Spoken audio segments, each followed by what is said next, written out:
Guys, അങ്ങനെ Tim അണ്ണൻ്റെ അവസാനത്തെ ആപ്പിൾ ഇവന്റ് കഴിഞ്ഞിരിക്കുവാണ്. WWDC 2026. ഇതൊരു ഡെവലപ്പർ കോൺഫറൻസ് ആണ്. പക്ഷെ ഇത് കണ്ട സമയത്ത് എനിക്ക് ഏകദേശം 2024 ഉണ്ടായ ആ ഒരു ആപ്പിൾ ഇന്റലിജൻസ് ഇവന്റിന്റെ കുറച്ചുകൂടി സേഫ് ആയിട്ട് കളിക്കുന്ന പരിപാടി പോലെയാണ് തോന്നിയത്. കാരണം അന്നത്തെ പോലെ തന്നെ AI ആണ്, എന്നാൽ അന്ന് കാണിച്ച അത്രയും എക്സാജറേറ്റഡ് ആയിട്ട് കാണിക്കാൻ അവർ മടിച്ചു. സോ ഈ ഒരു ഇവന്റ് ബേസിക്കലി സിറി AI ആയിരുന്നു. iOS 27 എന്ന് പറയുന്നത് വേറൊന്നുമല്ല, കഴിഞ്ഞ കൊല്ലത്തെ iOS 26 ലിക്വിഡ് ഗ്ലാസ് കൊണ്ടുവന്നു. ലിക്വിഡ് ഗ്ലാസ് കുളമായി, അവിടെ ഇവിടെയൊക്കെ പാളി, പല ഫോണുകൾക്കും ലാഗ് വന്നു, ബഗ് വന്നു, ഗ്ലിച്ച് വന്നു, വായിക്കാൻ പറ്റാണ്ടായി. ബേസിക്കലി അത് ഫിക്സ് ചെയ്യുക എന്നുള്ളതാണ് iOS 27, iPadOS, macOS ഇതിന്റെ എല്ലാം ഇത്തവണത്തെ പരിപാടി. ലിക്വിഡ് ഗ്ലാസിന്റെ ട്രാൻസ്പെറൻസി എത്ര വേണം എന്ന് ആപ്പിളിന് ഇപ്പോഴും ഒരു തീരുമാനത്തിലെത്താൻ പറ്റാത്തതുകൊണ്ട് നിങ്ങൾക്ക് തന്നെ ട്രാൻസ്പെറൻസി തീരുമാനിക്കാനായിട്ടുള്ള സ്ലൈഡർ കൊണ്ടുവരുന്നുണ്ട്. അതേപോലെ തന്നെ iOS 26 കാരണം ലാഗ് ഉണ്ടായ ഫോണുകളിലെല്ലാം ഇത്തവണത്തെ 27 ആ ഒരു ലാഗ് പരിഹരിക്കുമെന്നാണ് പറയുന്നത്. അതും iPhone 11 തൊട്ട് ഇത് പരിഹരിക്കുമെന്ന്. പിന്നെ ഫോട്ടോ ഒക്കെ എടുത്തിട്ട് നമ്മൾ ഗാലറി പോയി ഓപ്പൺ ചെയ്യുമ്പോൾ കുറച്ച് കഴിഞ്ഞിട്ടാണ് ആ ഫോട്ടോ അവിടെ വരുന്നത്. അത് മാറിയിട്ട് ഉടനെ തന്നെ വരും. കുറേ നമ്പേഴ്സ് ആണ് പറഞ്ഞത്, ഇത്ര ശതമാനം ഫാസ്റ്റർ, ഇത്ര ടൈംസ് ഫാസ്റ്റർ എന്നൊക്കെ. ഇത് ആക്ച്വലി അവർ ഓരോ ഫയൽസ് എങ്ങനെയാണ് ഇൻഡെക്സ് ചെയ്ത് വെച്ചിരിക്കുന്നത്, അതായത് ഏതൊക്കെ ഫയലിൽ എന്തൊക്കെ ഉണ്ടെന്ന് സേവ് ചെയ്ത് വെക്കുന്ന പരിപാടി ഉണ്ടല്ലോ, അത് കുറച്ചുകൂടി ബെറ്റർ ആക്കി സിമാൻറ്റിക് ഇൻഡെക്സിങ് കൊണ്ടുവന്നിട്ടുണ്ടെന്നാണ്. ഇത് മാത്രമല്ല, ഒട്ടനവധി ചെറിയ ചെറിയ ചെറിയ ചെറിയ ഇംപ്രൂവ്മെന്റ്സ് ആണ് iOS 27 വന്നിരിക്കുന്നത്. ദൈ സ്ക്രീനിൽ കാണുന്ന പോലെ.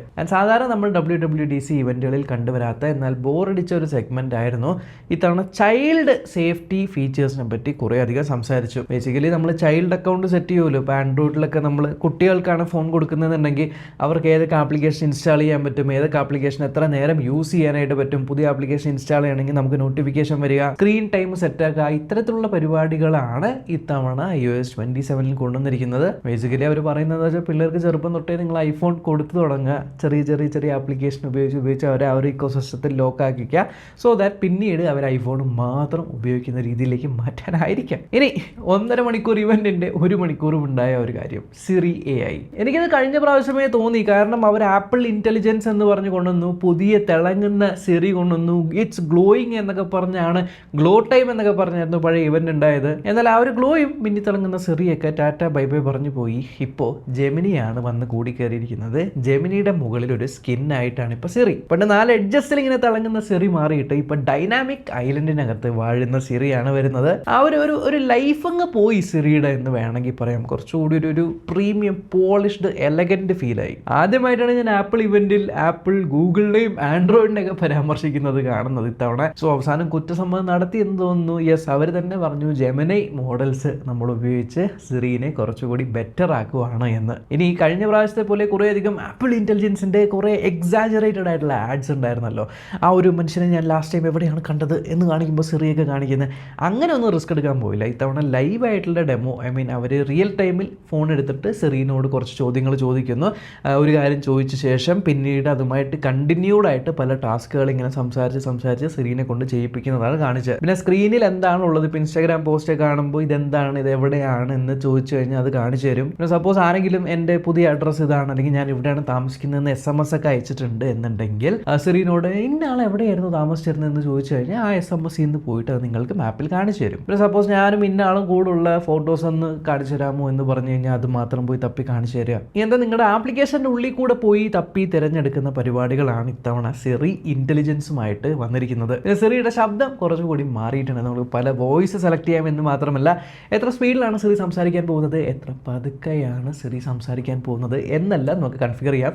ഈവൻ എക്സ്പ്രസീവ് ആയിട്ട് സിറി സംസാരിക്കണോ അതോ ചുമ്മാ എങ്ങനെ നിങ്ങളോട് കാര്യങ്ങളൊക്കെ പറഞ്ഞാൽ മതിയോ എന്നൊക്കെ സെറ്റ് ചെയ്യാൻ പറ്റും. ഇനി സിറി ഡൈനാമിക് ഐലൻഡിലാണല്ലോ. നേരത്തെ നമ്മൾ താഴത്തെ വരയുമ്പോൾ ഇങ്ങനെ വലിക്കുമ്പോഴാണ് ടൈപ്പ് ടു സിറി വരുന്നത്. ഇപ്പോൾ ഡൈനാമിക് ഐലൻഡിൽ നിന്ന് താഴേക്ക് വലിക്കുമ്പോഴാണ് നിങ്ങൾക്ക് സിറി വരുന്നത്.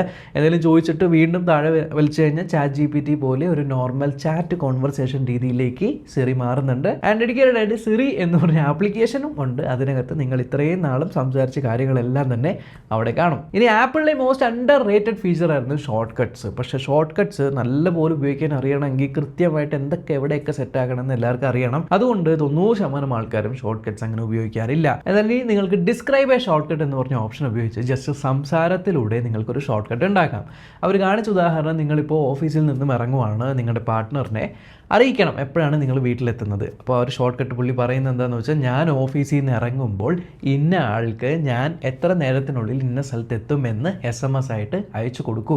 എന്നുള്ളൊരു ഷോർട്ട് കട്ട് സംസാരിച്ചുണ്ടാക്കി വെച്ചിട്ടുണ്ട്. സോ ദാറ്റ് അവിടെ നിന്ന് ഇറങ്ങുമ്പോൾ ഓട്ടോമാറ്റിക്കായിട്ട് ഒരു മെസ്സേജ് പോകും. അപ്പോൾ അത് ഒരു നല്ല ഫീച്ചറാണ്. പിന്നെ കഴിഞ്ഞ കൊല്ലത്തേതായി ഈ ഒരു ഗ്ലോയിങ് ആനിമേഷൻ ഉള്ള സിറി കൂടാതെ വേറൊരു സ്ഥലം എന്താണെന്ന് വെച്ചാൽ ക്യാമറ കൺട്രോൾ ആയിരുന്നു.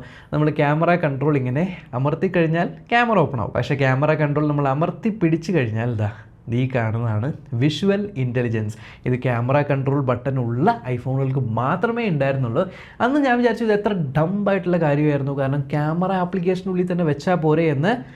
അന്ന് എന്നെ കുറേ ആൾക്കാർ ക്രിട്ടിസൈസ് ചെയ്തു, അത് അങ്ങനെയൊന്നും ചെയ്യാൻ പറ്റില്ല, ആപ്പിൾ ഇങ്ങനെയാണോ അങ്ങനെയാണ് ചെയ്യുന്നത്. ബട്ട് ഫൈനലി ക്യാമറ ആപ്ലിക്കേഷനുള്ളിൽ തന്നെ ഒരു വിഷ്വൽ ഇൻ്റലിജൻസ് അവർ കൊണ്ടുവന്നു. ബേസിക്കലി ഗൂഗിൾ ലെൻസ് കൊണ്ടുവന്നു. ഗൂഗിൾ ലെൻസിന് തന്നെ കുറച്ചുകൂടി റിഫൈൻഡ് ആയിട്ടുള്ള വെർഷനാണ്. ഉദാഹരണത്തിന് നിങ്ങളിപ്പോൾ ഒരു ഫുഡിൻ്റെ ഫോട്ടോ എടുത്തു കഴിഞ്ഞാൽ മാക്രോസ് എത്രയാണ്, കാലറീസ് എത്രയാണ്, ഇതൊക്കെ പറഞ്ഞു തരും. ഒരു ബില്ലിൻ്റെ ഫോട്ടോ എടുത്തു കഴിഞ്ഞാൽ അത് നിങ്ങൾക്ക് അതിനകത്ത് വെച്ച് തന്നെ സ്പ്ലിറ്റ് ചെയ്യാനൊക്കെ ആയിട്ട് പറ്റും. ഇനി ഈ പറഞ്ഞ സിറി ചെയ്യുന്ന പരിപാടി ഐഫോണുകൾക്ക് മാത്രമല്ല കേട്ടോ. നിങ്ങൾക്ക് മാക് ഉണ്ടെങ്കിലും വിഷൻ OS അതേപോലെ ആപ്പിൾ വാച്ച് ഇതിലെല്ലാം ഈ ഒരു സിറി വരുന്നുണ്ട്. പക്ഷേ മാക്കിനകത്ത് കുറച്ച് വിയേർഡായിട്ട് തോന്നി. പ്രത്യേകിച്ചും മുകളിൽ നോച്ചുള്ള മാക്ക് ഉണ്ടെങ്കിൽ അത്, പിന്നെ താഴെ ഒരു നമ്മുടെ സ്പോട്ട് ലൈറ്റിനകത്താണ് ഇവർ സിറി കൊണ്ടുവന്നിരിക്കുന്നത്. മാക്കിൻ്റെ ഗുണം എന്താണെന്ന് വെച്ചാൽ ഇപ്പോൾ നമ്മൾ 2 ഡോക്യുമെൻറ്റ്സ് ഒക്കെ ഉണ്ടെങ്കിൽ സിറിൻ്റെ അടുത്ത് പറഞ്ഞിട്ട് ഇത് രണ്ടും കമ്പയർ ചെയ്ത് എനിക്കൊരു ടേബിൾ ഉണ്ടാക്കിത്താ, ഇങ്ങനത്തെ കാര്യങ്ങളൊക്കെയാണ്. പക്ഷേ ഈ ഒരു സിറി കൊണ്ട് ചെയ്യാൻ പറ്റുന്ന കാര്യങ്ങളെല്ലാം നിങ്ങൾക്ക് ചാറ്റ് GPTയിലും ജെമിനിയിലും ചെയ്യാം. പക്ഷേ സിറി ഓൺ ഡിവൈസ് അല്ലേ എന്ന് ചോദിച്ചാൽ അല്ല. ആക്ച്വലി ഓൺ ഡിവൈസ് മോഡൽസ് ഉണ്ട്, പക്ഷേ ക്ലൗഡും ഉണ്ട്. അപ്പോൾ ചില കാര്യങ്ങൾക്ക് അത് ക്ലൗഡ് ഉപയോഗിക്കും, ചില കാര്യങ്ങൾക്ക് ലിമിറ്റഡ് ആയിട്ടുള്ള കാര്യങ്ങൾക്ക് ഓൺ ഡിവൈസ് എടുക്കുള്ളൂ, ലൈക്ക് സെർച്ചിങ് ത്രൂ സംതിങ്. പിന്നെ ഓൺ ഡിവൈസ് ചെയ്യാൻ പറ്റുന്ന വേറെ കാര്യം എന്ന് വെച്ചാൽ ഇപ്പോൾ സഫാരി നിങ്ങൾ ഉപയോഗിക്കുന്ന സമയത്ത് കുറേ ടാബ് ഉണ്ടെങ്കിൽ ആ ടാബുകളൊക്കെ എന്തൊക്കെ ടോപ്പിക് ആണെന്ന് മനസ്സിലാക്കി ഓട്ടോമാറ്റിക്കായിട്ട് അറേഞ്ച് ചെയ്ത് തരിക. പക്ഷേ സഫാരിൽ എനിക്ക് ഇഷ്ടപ്പെട്ട കാര്യം എന്താണെന്ന് വെച്ചാൽ ഇതിൻ്റെ extension, describe and extension, short cut പോലെ. ചില സാധനങ്ങൾ ഔട്ട് ഓഫ് സ്റ്റോക്ക് ആയി പോയി, ഇനി അടുത്തത് എപ്പോൾ സ്റ്റോക്ക് വരുമെന്ന് അറിയില്ല, സ്റ്റോക്ക് വരുമ്പോൾ എനിക്ക് ബൈ നൗ ക്ലിക്ക് ചെയ്യണം എന്നുണ്ടെങ്കിൽ നിങ്ങൾക്ക് ഷോർട്ട് കട്ട് ഈ ഒരു എക്സ്റ്റൻഷൻ ഉണ്ടാക്കാം.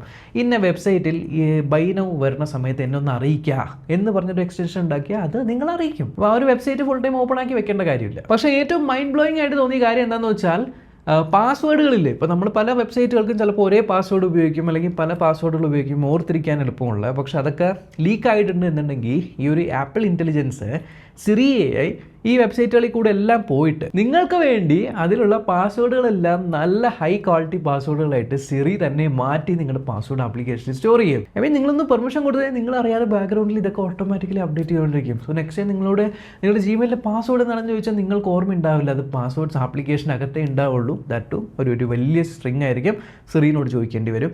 അത്ര ഡിപ്പെൻഡബിൾ ആയി മാറും നിങ്ങൾ. പിന്നെ നിങ്ങൾ വാട്സാപ്പ് അല്ല ആപ്പിൾ മെസ്സേജസ് ഒക്കെയാണ് ഉപയോഗിക്കുന്നതെന്നുണ്ടെങ്കിൽ, ആരെങ്കിലും ഇപ്പോൾ ട്രിപ്പ് പോയിട്ട് ഫോട്ടോ ചോദിക്കുവാണെങ്കിൽ ഗൂഗിൾ പിക്സലിൻ്റെ മാജിക് ക്യൂ, അതേപോലെ സാംസങ്ങിലുള്ള നൗ നഡ്ജ് പോലെ നമുക്ക് ഏതൊക്കെയാണ് ആ ഫോട്ടോസ് എന്നുള്ളത് ഓട്ടോമാറ്റിക്കലി അവിടെ കാണിച്ചു തരും.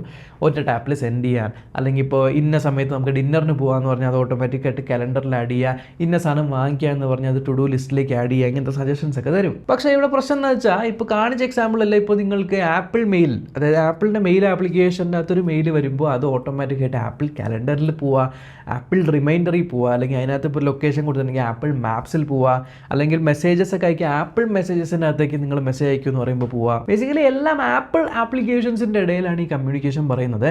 ഇപ്പോൾ നമ്മൾ പൊതുവേ ഉപയോഗിക്കുന്നതാണ് വാട്സാപ്പാണ്, അതേപോലെ ഗൂഗിൾ മാപ്സ് ആണ്, ജിമെയിലാണ്, ഗൂഗിൾ കലണ്ടറാണ്. ഇങ്ങനെയൊക്കെ ഉണ്ടെങ്കിൽ അത് തമ്മിൽ സിങ്ക് ആവുമല്ലോ എന്നുള്ളത് അറിയില്ല. പിന്നെ ഐഫോണുകളുണ്ടായ ഏറ്റവും വലിയ പ്രശ്നമായിരുന്നു നമ്മൾ ടൈപ്പ് ചെയ്യുന്ന സമയത്തുള്ള ഓട്ടോ കറക്റ്റിൻ്റെ ഇഷ്യൂ.